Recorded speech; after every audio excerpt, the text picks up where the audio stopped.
The United States has urged its citizens to leave Iran immediately. The State Department has warned of a critical level of danger.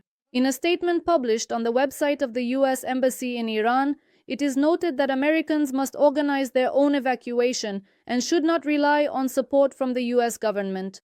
According to the State Department, the situation in the country is rapidly deteriorating. Mass unrest is intensifying, authorities are blocking the internet, roads are being closed, and public transportation is being restricted.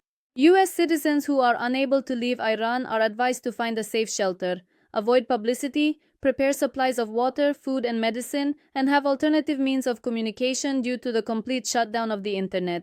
Such emergency warnings and the evacuation of diplomats often precede a sharp escalation of conflicts or possible military intervention. Donald Trump announced the introduction of tariffs of 25% against all countries cooperating with Iran. At the same time, according to the news agency Axios, the U.S. president is leaning toward launching a strike against Iran as punishment for the regime's killing of protesters.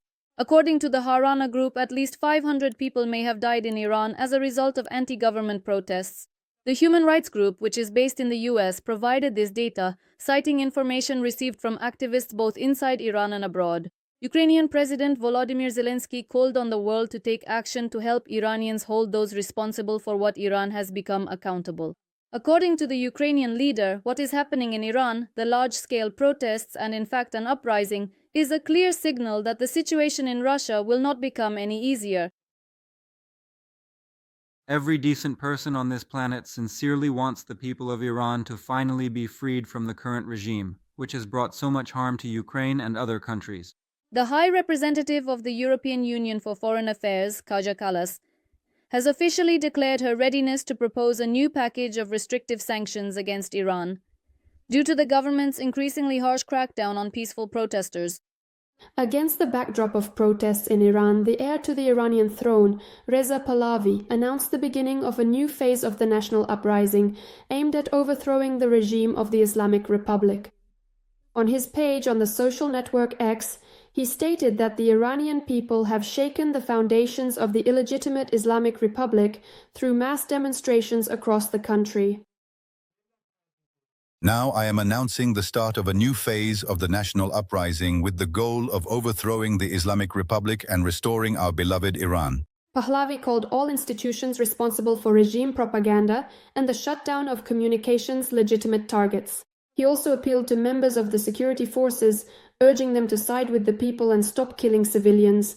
According to him, the increase in the number of peaceful demonstrators killed by security forces shows the regime's fear of its impending end. In addition, Pahlavi called for the seizure of Iranian diplomatic institutions abroad. Meanwhile, U.S. President Donald Trump stated that Iranian leaders have contacted Washington for negotiations. He noted that a meeting with representatives of the Iranian authorities is currently being prepared. At the same time, Trump added that the United States might have to act even before the meeting takes place. According to the American leader, the military is studying the situation and considering several very tough options.